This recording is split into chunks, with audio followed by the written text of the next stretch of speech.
bonjour, bonsoir. On est de retour pour la Home Story Cup et on va commenter le match décisif, decisive match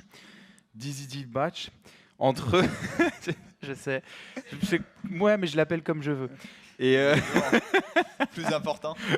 Et non, mais je rigole. Decisive match entre donc Marine Lord et Mana qui se sont déjà affrontés. C'est ça de pas changer, on reprend le même match avec Sud tranquillement. On s'est dit tiens, Marine Lord Mana, si on commentait 2 BO3 au lieu d'un. On va espérer que ça se passe aussi bien pour Marine Lord qu'au premier, mais j'ai trouvé le score de 2-0 assez sévère pour Mana. Ouais. Genre les games étaient serrés en fait. Surtout la première où Mana très gentiment rend la game à Marine Lord. C'est clair, la première était ultra serrée. Mana se donne complètement, il s'empale complètement. Sur la deuxième... Ah oui, c'est le drop, c'est vraiment Mana qui prend trop cher sur les drops en début de partie. Et... Mana prend cher et là, Marine Lord en contrôle, il y a un semi-base trade qui est largement à l'avantage de... Donc là, moi je m'attends vraiment à voir une stratégie drop rapide de la part de Marine Lord. Parce que c'est ce qui avait fait le break précédemment. Tu vois, genre Barack, Factory, Spatioport. Après, à voir, est-ce qu'il fait des mines ? Est-ce qu'il fait juste des hélions, 4 hélions en run-by, tu vois, différentes approches, mais je m'attends à ça. En tout cas, on va pouvoir le voir rapidement puisqu'on est directement dans un game ce coup-ci. On n'a pas eu besoin d'attendre que Petit Hello joue pendant une demi-heure Pictionary avec Rotterdam et compagnie. Et en haut à gauche de la map pour la team Millennium, va-t-il rejoindre son copain déjà qualifié puisque Daichi lui s'est qualifié en premier. Il s'agit de Marine Lord. Marine Lord en haut à gauche. En bas à droite, en Protoss bleu, Mana.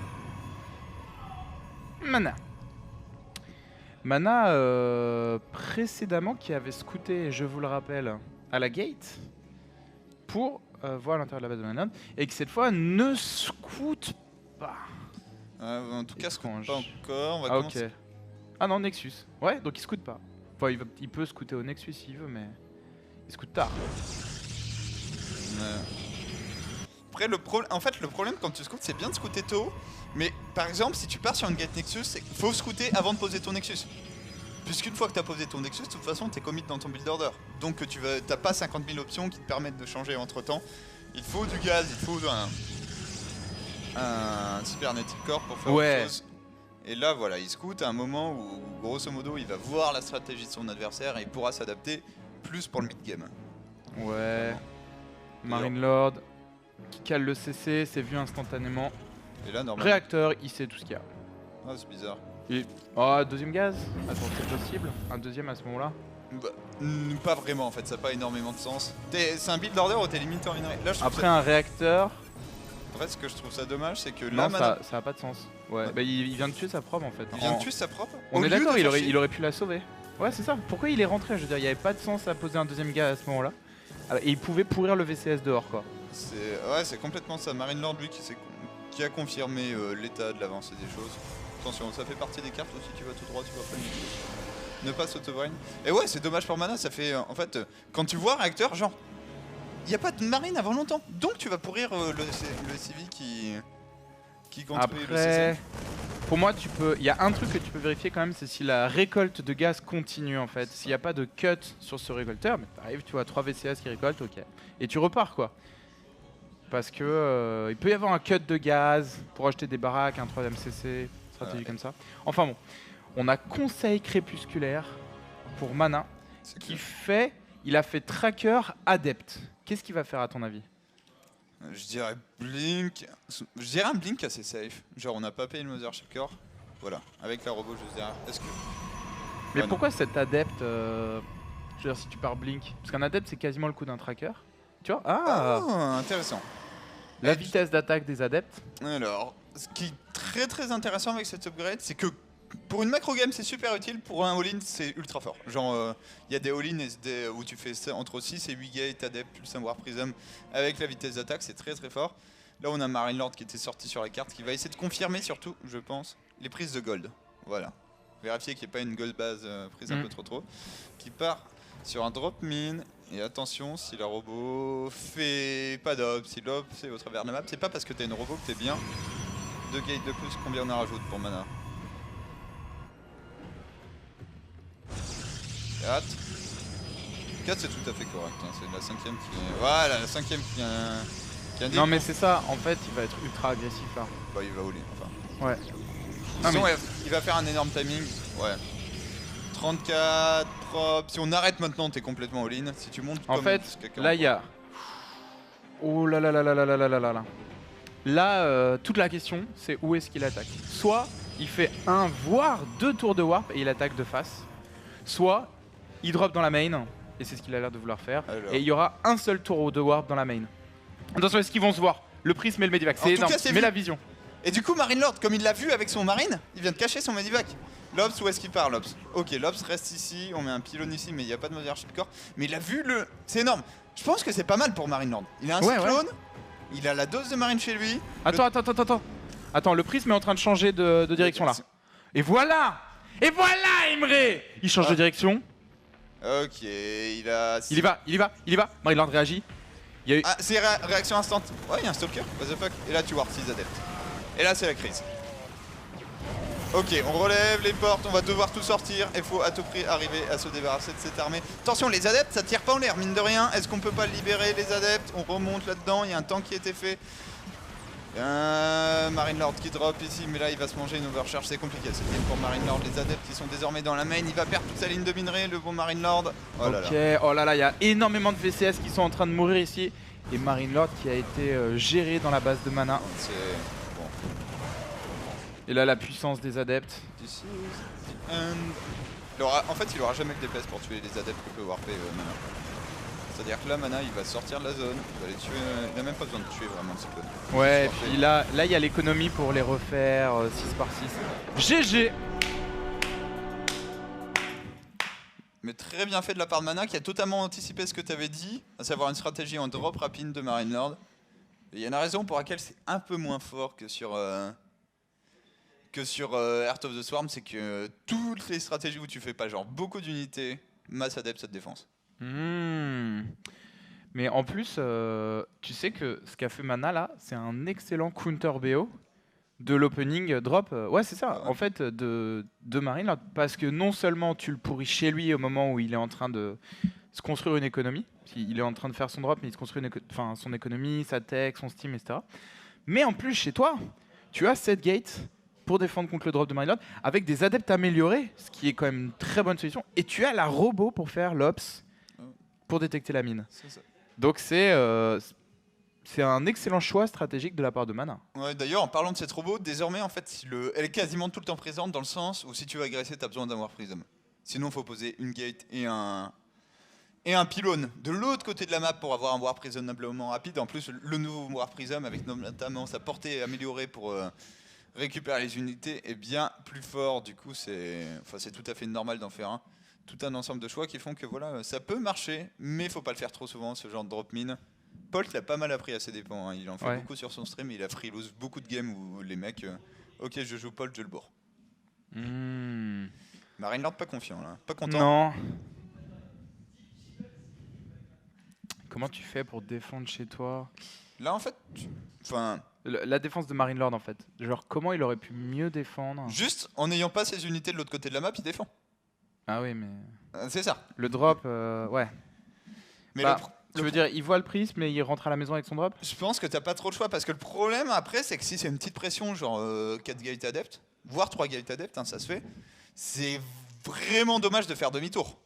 Parce que tu pourras infliger du dégât. Mais t'as pas l'info de combien il y a de gates derrière avec ce War Prism et du coup c'est compliqué. Enfin c'est vraiment compliqué, tricky en ce moment. C'est dur à gérer, ouais. Et chez lui... Il a vu le prisme. Non, et le prisme change de direction, va dans la B2. Bah ça c'est parfaitement joué de la part de Mana. Hein. Qui sait qu'il est vu, du coup il est attendu. Et parce que si tu chopes le prisme, tu gagnes du temps en fait. Normalement après Mana il est pas bête, il va pas te donner son prisme, même si t'as un cyclone. Et du coup tu t'en vas. Là on a un Mana bien heureux sur les jambes du Père Noël et qui pour l'instant est probablement très content puisqu'il mène 1-0. Je sais pas qui est le Père Noël du coup, je sais toujours pas deviner. Ah mais c'est à la Home Story Cup ça? Ouais. Et c'est un joueur qui est déguisé? Tu peux le remettre Alexis? En fait j'arrive vraiment pas à savoir qui fait le Père Noël du coup. Ouais. Fais voir hein, du coup. On a 1 minute. Ah, il a un gros nez. Quel joueur de StarCraft 2 a un gros Je nez? pense pas que ça soit un joueur en fait, parce qu'ils ont fait passer genre tous les joueurs des groupes qui jouaient aujourd'hui. C'est moment. C'est le truc Et- gratuit. Immédiatement. Manu, on t'a reconnu. Manu, il est là-bas ou pas? Non, il est pas là-bas, je crois qu'il est en bootcamp avec. Enfin, je suis LDLC. sûr qu'il est pas là-bas et je crois qu'il est en bootcamp avec LDLC, du coup. Voilà, ici, à une game de se venger, à une game de la qualification pour la deuxième phase du groupe stage qui aura lieu, du coup. Ce qui m'a fait halluciner, c'est les paris. T'as fait toi des paris avec Momon là, des piles ou Non, face, des trucs comme ça? j'ai passé d'eSport Money pour. Non mais attends, c'est genre les joueurs de StarCraft. Tu vois, genre ça c'est un truc qui me surprend. C'est quand même un jeu où quand tu perds. D'ailleurs, je pense que c'est le jeu où quand tu perds, c'est que t'as fait une erreur d'interprétation, tu vois. Genre StarCraft en théorie, c'est vraiment de l'analyse et de la logique, ouais, mais on va dire, et de l'exécution. Moment, il joue comme une gamble, il lance des pièces et il prie. Oui, non mais et après voir des joueurs de StarCraft qui parient sur du pile ou face, mec, ça me fait halluciner. Genre vraiment, parce que StarCraft c'est tout sauf du pile ou face quoi. Ouais, sauf que tu as tellement. Pour le coup, Moment ça colle, je trouve. Ouais. Moi, ça m'a surpris de la part Ah, d'Apollo. ça me fait halluciner quoi, et des gros montants sur du pile ou face quoi. Alors, Ok, deuxième gaz. t'as déjà très vu ce rapide. build là? C'était sur la première game sur Dust Towers. Je suis bien plus fan sur une map à 4 joueurs de ce genre de build où t'as envie de le cacher en fait, tout simplement, le plus longtemps Ouais. possible. Là tu penses qu'il part sur quoi, Marineland? Ouais, exactement la même chose qu'on avait vu. Je pense pas qu'il ait 50 000 builds et sur la première série qu'on casse, il fait un drop Hélion. Ouais. Enfin, drop marine, run by Hélion, libérateur en follow-up. Mana. Ouais, c'est ça, ok. Ok, cette game va vite partir en cacahuète. 2 gates cyber sur une base. C'est ça, ça va être... Là, normalement, on devrait avoir 4 Hélions, 8 marines, Medivac, Liberator. Je crois qu'il y a 2 Liberators. Ouais, après, je pense qu'il faut vraiment être flexible sur les unités que tu fais. Ouais. Pour moi, c'est la vraie force des 1-1-1 en fait, c'est que t'as énormément de possibilités. Genre, en terrain, en fait, t'as ouvert quasiment toute ta tech, il te manque juste un ou deux add-ons. Et du coup, faut prendre les bonnes décisions sur les unités que tu veux faire. Mais effectivement, le Liberator est quasiment la meilleure unité que tu peux faire désormais sur un starport. Petit duel de micro. Oh, très 2 adeptes Ouais. en ouverture. Mais tu sais que pour moi, ça c'est bon pour Mlord. Genre, je pense vraiment qu'en très faible compte d'unité. Il va jouer défensif quoi. Ouais, si tu reconnais ça. Duel de micro. Faut pas laisser la probe monter. Allez, allez. Et dessus. Il a raté le premier chat. Ouais, mais c'est bon. Mana commit pas. Et du coup, Mana ne confirme pas. Mana là, il sait rien. Un marine... À Ouais, c'est vrai ce qu'il timing, sait c'est pas. ultra chaud. Et Mlord lui a confirmé. Par contre, 2 adeptes à ce timing. Et, ouais, et la Ouais. position, il sait que c'est en haut à droite. Du coup, on va sneak le Hélion. On part. Est-ce qu'on part pas Blink une base? Et en fait, c'est ce que ce Hélion va vouloir voir. Allez, allez, la probe. What? Pourquoi tu peux la prendre? Alors, l'Hélion, il se fait... Et le Hélion est menacé. Non, mais il se fait massacrer. Alors là, Erreur de contrôle. mais c'est gros parce que ce Hélion ne va pas confirmer l'absence de B2. Parce qu'il était fait pour ça. Maryland ne sait pas qu'il y a un... Il y a quoi, 4 gates là? 4 gates blink, Alors 3 pour gates l'instant on blink a 2, mais la Deux. logique c'est d'en rajouter 2 Ouais. ensuite. De les rajouter ici, hein. Pour Mana la logique c'est de mettre ses gates ici. Ouais. Pour avoir le warp rapide. Ok, il fait une robot. robot chez lui. Il a peur d'un drop mine. Il a peur d'un drop mine, ça lui permettra également d'avoir le warp prism. Là tu peux laisser, hein. Ouais tu peux limite les laisser rentrer. Parce que là en fait t'es Marineland, tu bourres, y'a rien. Y'a 2 adeptes. Oh, attention. Faut tuer le. Et ensuite faut tuer le Mothership Core. Et tu peux le tuer assez facilement avec tes marines. Allez, 4 Allez, marines. allez. Voilà, faut dropper en dessous, c'est bien fait ça. Non, il va s'en sortir. Ah. Oh la loose. Non mais attends. Ok. Alors, Ok, le libérateur, supply block Maryland. il a eu le temps de lancer son libérateur, il relance 2 supply en panique. Il y a 2 stalkers qui viennent de monter. Ça peut encore snowball pour mana ça. Hein. Ouais, parce que là c'est. Ça peut encore snowball pour mana. Ah, Mlord qui D'ailleurs, c'est en train de snowball. c'est en train de snowball Après. pour mana. Putain, sur la vie du Mothership Core.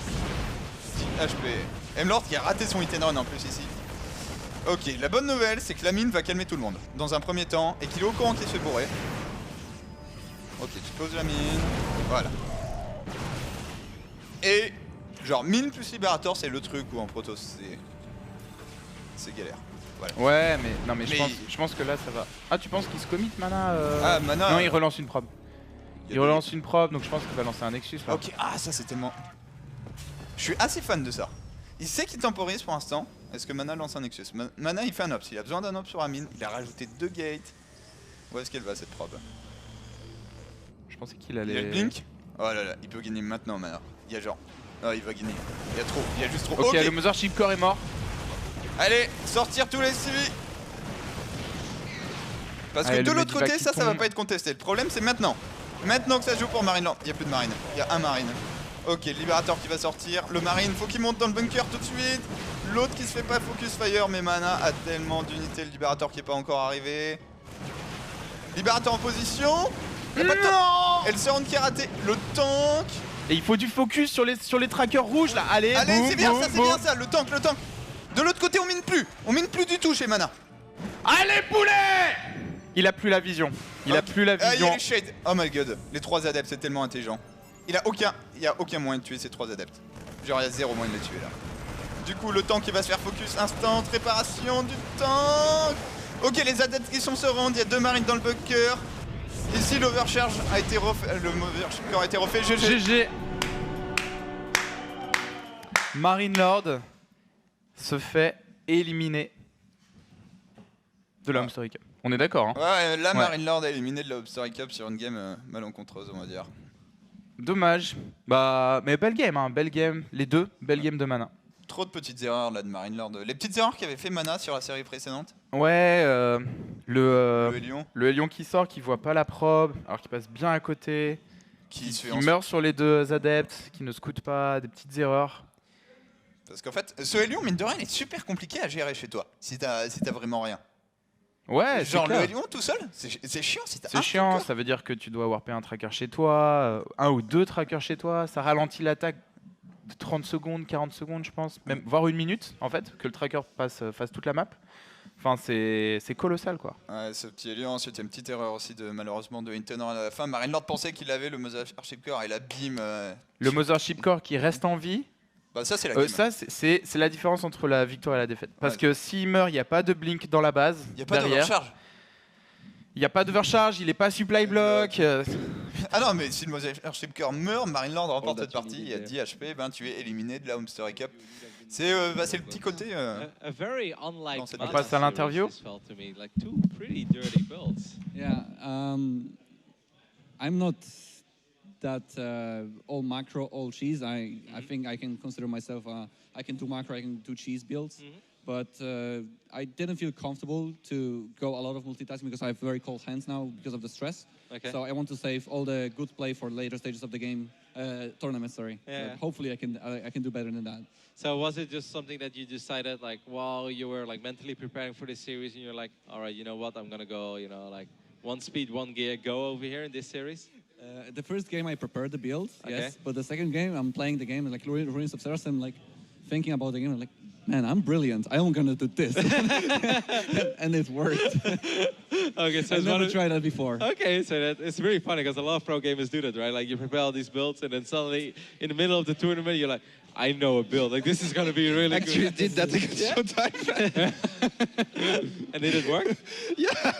On the gold map base. I came up with a build like Do you think it worked in your advantage that Marine Lord was also going for a one-base oriented opening in game 2, or do you think that complicates things? If he didn't go for the Hellions, then yes. Then it would go into his advantage, I think, because he would potentially have a Cyclone or a Widow Mines earlier to defend. But the Hellions, I think he wanted to counter my standard play, but I didn't play standard, so it works in my favor indeed, yeah. yeah, it was interesting because you both assumed that the other one was gonna macro, and in the end, Yeah, sorry, I cannot hear you. you both assumed that the other Yes, was going yeah, to yeah, macro, exactly, so that yeah. was interesting. I mean, it's like mind games between two players. We played versus each other a lot on the ladder or in the tournaments recently, so Yeah. we also practice a lot in Heart of the Swarm, so we kind of know our mental states in games, so I think that takes into consideration as well. Kev, any questions? About his opening, maybe? Actually, the first game, once again, your opening, like I'm still not 100% sure if I get it. Could you just? No. This is my build. What do you want to know? Really confused. Because I'm not sure what advantage it gives. It seems like your gas is later than with a standard 16 gate, 17 gas, 19 Nexus. And you still have to cut a lot of probes. You have to cut at 18 for a second, and then you cut at 19 as well for the second gas and the cyberport. Yeah, but I get then the second Nexus a bit earlier, but later than the Nexus first. But the Nexus first gives my tech much later, so that's why I'm making this kind of opening. So it's more eco. Than It's more eco than a gateway gas. Than a gateway gas? Yeah, but less eco than a Nexus first, Okay. of course. and halfway. The thing that I'm wondering, imagine a 3-racks 1 base or something like this, because your mothership core is a bit delayed. Wait, what? 3 racks, 1 base? Yeah, just a proxy 3-racks. Yeah, But I've you defined scouted that then. so many times. Because my cybercore is the standard timing. I have Yeah, the but your mothership core isn't in time then, is it? You don't have enough gas. No, but I can make an adept. And then when the mothership core pops, my pylon positioning is good enough to hold the 3 racks. I've never lost to a 3 racks with this. Okay. I mean, I lost, yeah, please, Terrence. I played so many times versus this, and every single time. All right, well, congratulations, Mana, Thank for you. advancing. It was a pretty damn difficult group with Nerdchill, with Hawk and Marine Lords. I think you can be very happy, despite the fact you didn't even feel like you played your best. It's awesome, and I can't wait to see you in the round of 16. Yeah, Any Poland final fighting, words? man. Poland fighting. We're going to do great in Nation Wars, and Poland No, is actually, I'm afraid it's going to end in the quarterfinals in Nation Wars. we get 2 Netherlands here. I'm sorry, Same but feeling. Poland is fighting so much harder now. Oh, yeah, actually, Nacho and you. Huh? Actually, Nacho and you are both. Yeah, yeah. Any lasers also. Yeah. We have a very strong nation, I think. But Yeah. it's going to be a tough match versus you guys. I hope you're going to have a good match over there. I can't wait for it. Well, thank you very much for joining us Thank you. here. We're going to head over to a very small commercial break. After that, of course, we'll be back with